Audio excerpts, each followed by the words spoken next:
खरं म्हणून गेलं तर महाराष्ट्राकरता ही फार दुर्दैवी घटना आहे.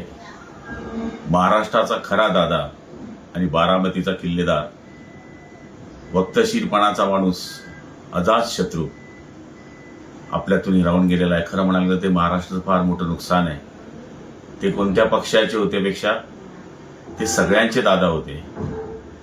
सभागृहामधलं त्यांचं शिस्त पद्धतीनं वागणं, कोणाशीही बोललं तर 5 मिनिटांमध्ये ते रागवणं, विसरणं आणि सगळ्यांवर प्रेम करणं, विकास हाच त्यांच्या मनातला ध्यास होता. आज महाराष्ट्राला ही फार मोठी पोकळी निर्माण झालेली आहे.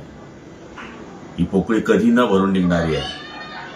हे फक्त पवार कुटुंबाचं दुःख नाही, हे आमच्यासारख्या, तुमच्यासारख्या दीनदलित, पीडित, शोषित सगळ्या लोकांचं भयानक दुःख आहे. अशा आमच्या लाडक्या दादाला श्रद्धांजली अर्पण करत असताना मन हेलावतंय की ज्याने सगळ्यांना न्याय दिला त्याला परमेश्वराने का न्याय दिला नाही, हे माझं परमेश्वराकडे मागणं आहे.